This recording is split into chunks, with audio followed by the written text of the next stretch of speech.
Hello friends, welcome back to my another blog. তো চলে আসলাম আবার তোমাদের জন্য আরেকটা ব্লগ নিয়ে। তো এটা ছিল চৈত্র মাসে সংক্রান্তির দিনের ভিডিও। তো ওই দিন আমি কি করলাম না করলাম সেটাই তোমাদের সাথে শেয়ার করবো আজকে। তো এই যে দেখো, খুব সুন্দর রুদ্র উঠেছে। তো সাত সকালে এত সুন্দর রুদ্র দেখে তো আই এম দ্য অবাক। তো যাই হোক, এখানে আমি ঘরের কাজকর্ম করতে শুরু করে দিয়েছিলাম। তো প্রথমে আমি সব বাসনপত্রগুলো নিয়ে বাথরুমে রেখে দিয়ে এসেছি। তো তারপর চলে আসলাম এখানে সব পায় পরিষ্কার করার জন্য। তো আমাদের তো সবসময় নিরামিষই থাকে, তার জন্য এতটা প্রবলেম হয় না। কিছুদিন আগেও যখন ঘরের কাজ হয়েছিল তখন মানে ঘরটা খুব ভালো করে পরিষ্কার করা হয়েছিল। জাস্ট কয়েকদিন হবে, সংক্রান্তির ধরো সপ্তাহখানেক আগে। তো তার জন্য মানে এতটাও হেডেক নেই বিশেষ কোনো পায় পরিষ্কারের। তো যাই মানে নর্মালি যেরকম আমি করে থাকি তো ওই রকমই করেছিলাম। তো এই যে দেখো, সকালবেলা উঠে আমি আমার কাজকর্ম শুরু করে দিয়েছি। ঘুম থেকে প্রায় কয়টার সময় উঠবে, তখন 6টা সাড়ে 6টার দিকে উঠেছিলাম। তো উঠে এখানে প্রথমে আমি বাসনপত্রগুলো বের করে নিয়েছিলাম। তারপর তো এখানে দেখতেই পাচ্ছ মানে সাফ সাফাই চলছে, সাফাই সাফাই সাফাই সাফাই সাফাই। তো অবভিয়াসলি এদিন সবাই নিজের ঘরে কাজে ব্যস্ত থাকে, অনেক কাজ থাকে। তো মানে যারা আমিষ খায় তাদের জন্য তো বিশেষ একটা প্রবলেম, মানে খুব ভালো করে পরিষ্কার করতে হয়। তো আমাদের নিরামিষ থাকায় ততটা প্রবলেম হয়নি। তো এখানে আমি যখন কাজ করছিলাম তখন আন্টি ঘুমিয়েছিলেন। তো উনি যখন উঠেছিলেন তখন প্রায় আমার মোটামুটি সব কাজই মোটামুটি জাস্ট কমপ্লিট ছিল, শুধু স্নানটা বাকি ছিল। তো মানে আমি আর আন্টিকে ডিস্টার্ব করিনি, কারণ ওনার তো মানে একটা প্রবলেম আছে, সবসময় মানে অসুস্থ থাকার কারণে ওনার ঠিকঠাকভাবে ঘুম হয় না। তো তার জন্য আমি ওনাকে আর ডিস্টার্ব করিনি। তো এখানে আমার ঘরে সাফসাফাই কমপ্লিট হওয়ার পর আমি বাসনগুলো ধুয়ে এনেছি। আর এখানে ফিল্টারটা পরিষ্কার করতে হবে, আর ঘরটাও মানে ঝাড় দিতে হবে, ভালো করে মুছতে হবে। তো এই যে দেখো, রুদ্র উঠেছে মানে একদম মারাত্মক লেভেল। আর ওই দিনকার গরমও দিয়েছিল নেক্সট লেভেলের। তো এখানে দেখো, ভন্নু তো কোনো ঘুমিয়েছিল আর আমি এখানে চলে গিয়েছিলাম ফিল্টারটা পরিষ্কার করতে। তো আর এখানে যে বেসিনটা আছে ওইটাও পরিষ্কার করে নিয়েছি। তো এখন ফিল্টারটা পরিষ্কার করে ঘরটা মোছামাছি করে চলে যাব ডিরেক্ট স্নান করতে, কারণ একটু পরেই জল চলে যাবে।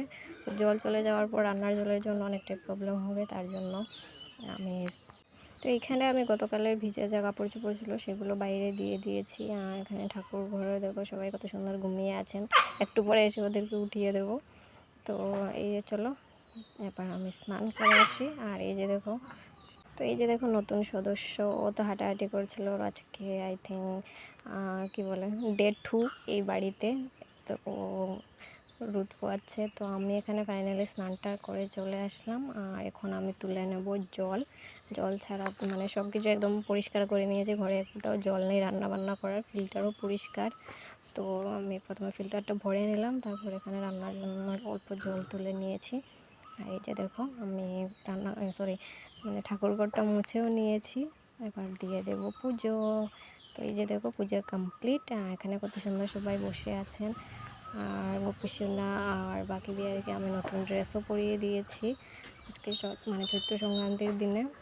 তো আগামীকালকেও ওদেরকে নতুন পোশাক পরানো হবে, হাতে বানানো পোশাক।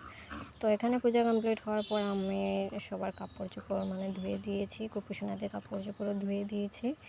তো চলো এখন দেখা যাক রান্না বান্না কী হচ্ছে। তো আন্টি এখানে ডালটা বসিয়ে দিয়েছেন, ডাল হবে, সবজি হবে, তারপর যা যা হওয়ার আর কি সব কিছুই হবে রান্না বান্না। তো তারপর বোনও এখানে উঠে স্নান টান করে নিয়েছিল। আর আমি সব কাজ কমপ্লিট করে নিয়েছি, বাট এখনও ব্রাশ করিনি। তো আমি চলে গেলাম ব্রাশ করতে। তো কিছুক্ষণ যাওয়ার পর দেখলাম বোন আবার সেই মানে কী বলে ওটাকে কুশি কাটা সেলাই নিয়ে বসেছে। তো এই যে করতে করতে এখানে রান্নাও কমপ্লিট হলো। তারপর আন্টিকে বললাম মানে বলা হলো যে সব প্রসাদগুলো তুমি মাখিয়ে নাও, একসাথে মেখে মানে প্রসাদ খাওয়া হবে আর কি, প্রসাদের মতন এটা। তো এখানে আন্টি মাখিয়ে নিয়েছিলেন আর আমাদের খাবার দিয়ে দিয়েছিলেন। আর এই দিনকে মানে জানি না কেন মানে 1টা 1:30 বাজতে এতটা পেটে ক্ষুধা লেগেছিলো মানে বলার মতো নেই। তো তারপর সেই মানে সিনটা চলে আসলো, যেটা মানে জানি না কার কীরকম ফেস করো, এটা কে কীরকমভাবে নাও। এই যে কী বলো ওটাকে, নিম পাতা ভাজা, মানে এটা তো খেতেই হবে, কি করে খাবো সেটাই ভাবছিলাম। আমি করলা খেতে ভীষণ পছন্দ করি, কিন্তু এটা তো করলার থেকেও মানে মানে অতিরিক্ত তিতা আর কি, এটা খাওয়া যায় না। মানে উঠে সব কিছু যা খেয়েছি সব বেরিয়ে আসবে এরকমভাবে। আর বোনও দেখো কি নমুনা করেছে, দেখো তোমরা ভালো করে ও কীভাবে নিম পাতাটাই খেয়েছে। আমি যখনই ভিডিওটা দেখি আমার হাসি উঠে আসে। তো কী করা যাবে, খেতে তো হবে। তো আমিও ফাইনালি এটা যেভাবে গিলে উদ্ধার হলাম আর কি। তো তারপর এখানে দুপুরে সব জামা কাপড়গুলো নিয়ে এসেছি, আর প্রচণ্ড গরম দিয়েছিল।